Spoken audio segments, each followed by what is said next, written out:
नमस्कार, आपके साथ मैं हूं समीर अब्बास। भारतवर्ष का नंबर 1 बुलेटिन आप देखने जा रहे हैं। मेरे साथ करुणा, प्रगति और रवि भी मौजूद हैं। शुरुआत अहम खबर से कर रहे हैं। बिहार की सियासत से जुड़ी बड़ी खबर है। जेडीयू की पहली लिस्ट में 57 उम्मीदवारों के नाम घोषित कर दिए गए हैं।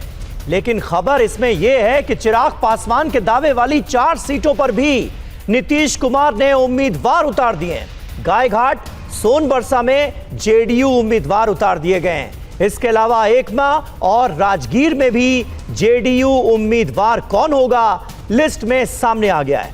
गायघाट से कोमल सिंह को जेडीयू का टिकट मिला है। जेडीयू की पहली लिस्ट में कुल मिलाकर आप कह सकते हैं कि चिराग पासवान वर्सेस नीतीश कुमार की एक झलक देखने को मिल रही है। जेडीयू की पहली लिस्ट में एनडीए में फूट साफ तौर पर नजर आ रही है। पटना से रुपेश कुमार हमारे संवाददाता इस वक्त हमारे साथ मौजूद हैं।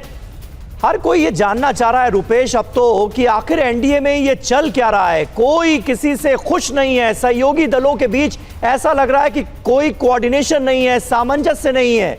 क्या नतीजा माना जाए इस लिस्ट का जो इस वक्त हम अपने दर्शकों को दिखा रहे हैं? देखिए, सबसे अहम तो ये है जिसको लेकर के प्रतिक्रियाएं सामने आ रही हैं। कई दल के अंदर से और दल के बाहर से भी जो प्रतिक्रियाएं इस 57 उम्मीदवारों की सूची, पहली सूची जो है उसको देख करके जो पहली प्रतिक्रिया विपक्ष के तरफ से भी और पार्टी के अंदर भी जो विक्षुब्ध गुट है उसकी तरफ से कि 57 उम्मीदवारों की जो पहली सूची है उसमें एक भी मुस्लिम उम्मीदवार नहीं है।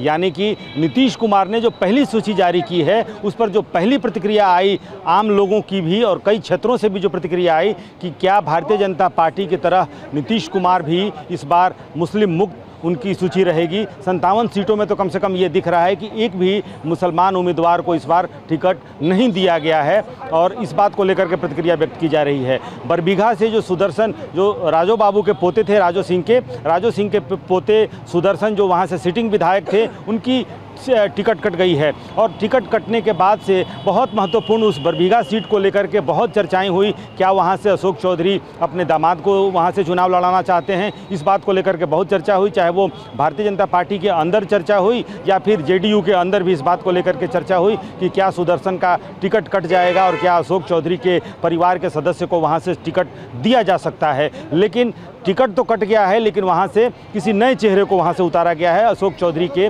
दामाद जो सायन कुणाल हैं, जो कि किशोर कुणाल के पुत्र हैं, उनको वहाँ से चुनाव लड़ाने की बहुत चर्चा थी, लेकिन उनको भी वहाँ से उम्मीदवार नहीं बनाया गया है। तो इन सीटों को लेकर के कई तरह से, हालांकि जो 57 सीटों में वो ऐसी सीटें जहाँ पर जेडीयू के खाते से मंत्री रहे जो हैं, उन मंत्रियों को फिर से रिपीट किया गया है। कुछ नए चेहरे भी जरूर यहाँ में सीटों पर शामिल किया गया है। कुछ नए चेहरों को भी अतिरिक्त कुमार से लेकर के मंजीत कुमार तक। ठीक है रुपेश, आपका इस ताजा जानकारी और अपडेट के लिए बहुत बहुत शुक्रिया। लेकिन कुल मिलाकर चिराग पासवान वर्सेस नीतीश कुमार होता हुआ नजर आ रहा है।